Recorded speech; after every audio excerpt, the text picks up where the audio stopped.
How to use the internet while Heartbleed is being fixed.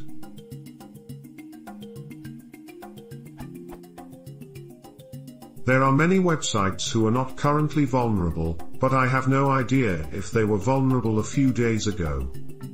For example, Twitter.com, not vulnerable right now, but the certificate is from Wednesday, March 5th, 0 o'clock UTC 2014. Google.com, not vulnerable right now, but the certificate is from Wednesday, March 12th, 9:53 and 40 seconds UTC 2014. BankofAmerica.com, not vulnerable right now, but the certificate is from Thursday, December 5th, 0 o'clock UTC 2013.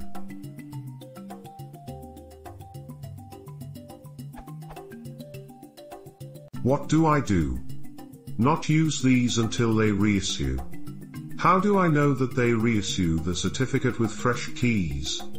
It seems I shouldn't even log into these sites to change my password because there's no way of knowing that they're the real website.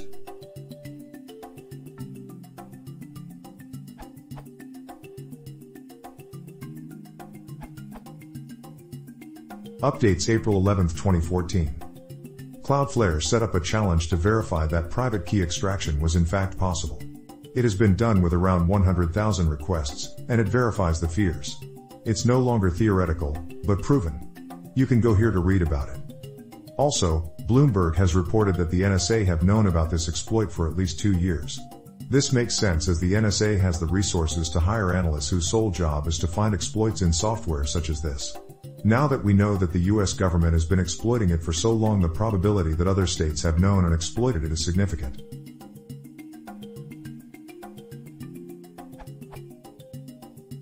TL, Drive watch for announcements from organizations regarding the status of their systems, change all of your passwords, and watch for fraud/suspicious activity on important accounts such as banking or other financial systems. To understand why the situation is so dangerous, we first have to understand what this attack actually does. 2014-0160, aka Heartbleed, is a buffer overread bug that allows an attacker to get up to 64 kilobits of memory from a server running a vulnerable version of OpenSL. That sounds really bad. How does it work in practice?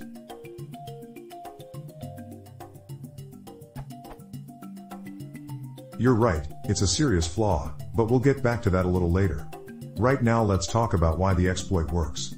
Transport Layer Security, TLS, is used to secure information by many applications including HTTP, HTTPS, or to secure SMTP if enabled, for example. In RFC 5246, which set the standards for TLS, there is a function known as a heartbeat. The client and server send some data back and forth to keep the connection alive so that it can be used later. Now in practice the client will send some data and the server will just send it back, and everything is great. However, in the affected OpenSL versions there is no check to see if the client actually sent the amount of data that it said it did. So if I send it 1 byte and tell the server that I actually sent it 64 kilobits, then it is going to happily send me back 64 kilobits. Where do those other bytes come from? That's the key to the problem right there. OpenSL is going to send you back 64 kilobits, 1 bytes of memory that the process has access to and that you originally didn't send, depending on where your 1 byte is stored.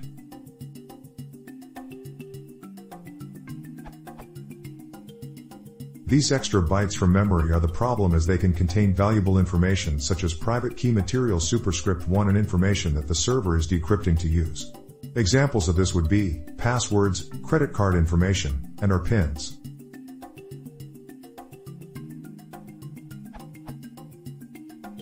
Okay. What does that mean for information security? If you understand how asymmetric cryptography works, then you already know that this is serious, as disclosure renders the encryption no more than obfuscation. This means that even though the servers might be patched and are no longer leaking memory, sessions still may be insecure. It is possible that this was exploited before it was publicly known or while patching was taking place, but there is currently no method proven to show that an attack took place. It is possible that rules for IDs may become available. IDs rules have been released. That of itself is extremely dangerous, because the operators do not know whether their keys are still secure.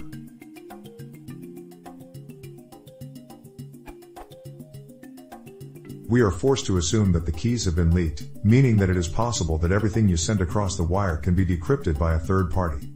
The only way to mitigate this is by regenerating keys and getting new certificates reissued while having the old ones revoked. Unfortunately, this takes time as the caches are no doubt being flooded with these requests right now.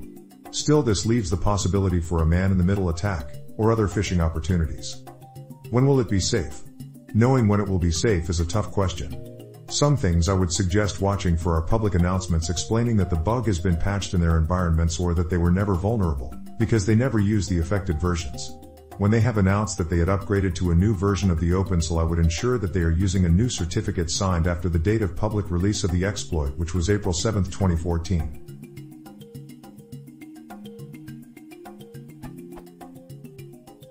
Note that previously recorded traffic may be decrypted if the private key was later leaked. What can I do as a user to protect myself?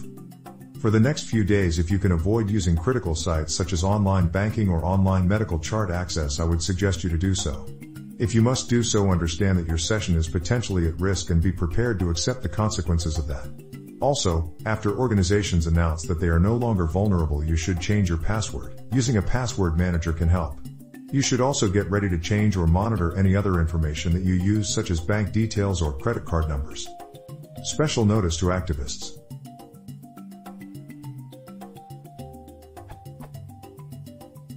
Anything that uses OpenSL may be affected, including Tor. It is possible that governments have been able to use this flaw since its inclusion in OpenSL releases from over 2 years ago, as they would have the vast resources required to look for exploits such as this, and as such you should be prepared that the information could no longer be private. Note that previously recorded traffic may be decrypted if the private key was later leaked unless Perfect Forward Security, PFS, was implemented. Superscript 1. There have been claims that it is likely that private keys wouldn't be in memory, but at the same time there have been claims of successful key extraction.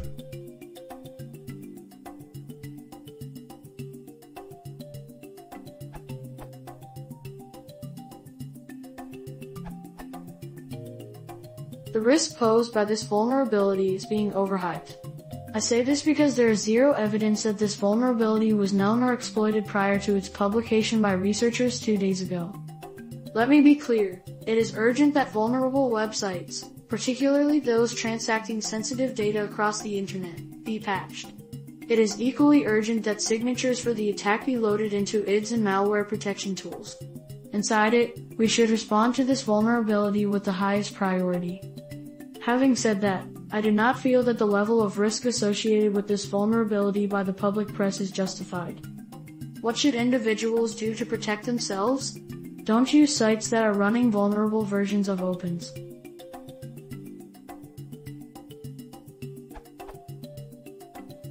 Until and unless there is evidence that this vulnerability was exploited, any further action is pointless and motivated by nothing more than FUD.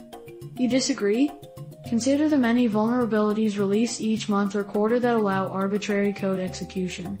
Those that give the attacker root or system-level privileges, or where the attacker can subsequently gain them through privilege escalation, present as much or more risk to the security of all data handled by the vulnerable systems as this vulnerability presents.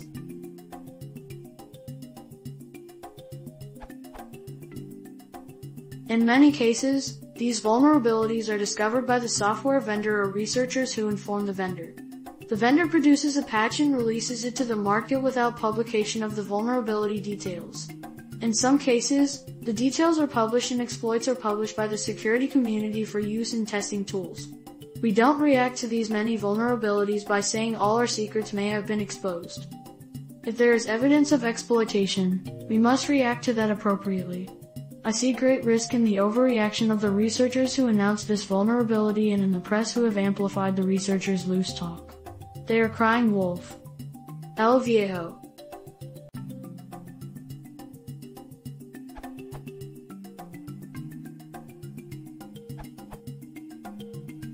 Not every website uses OpenSL libraries for HTTPS. There's also Nutils and Parlasol, for example, and not every version of OpenSL was vulnerable, older versions were not. This means there's a fair chance the websites you mentioned didn't change certificates, because they did not need to. Just looking at the date certificates were issued doesn't tell you enough. There are a number of tools and sites which can help you check if a website is vulnerable. For example, this URL this URL.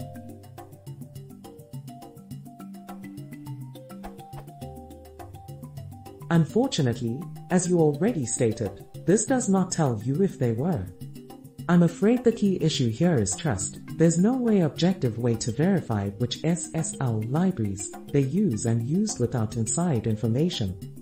You have to hope they did what they need to do, because it's the right thing, or even because they fear public humiliation, and if they did, you can only hope they are open about it.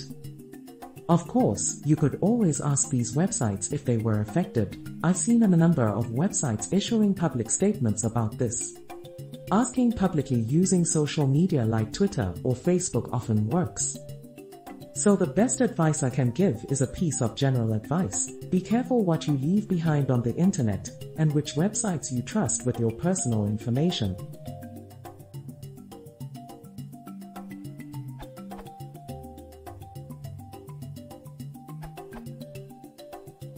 Regarding the private keys being exposed, it is worth adding that, while someone may be able to decrypt data in an encrypted session, because they now have the private key, they will still need to establish themselves as the man in the middle of the session. Not just anyone on the internet can do this. My understanding is that they will still need to be intercepting traffic either by being on your local LAN and ARP spoofing, or being able hijack/redirect traffic by advertising false routes to internet routers. These kind of attacks have always been possible even without this vulnerability.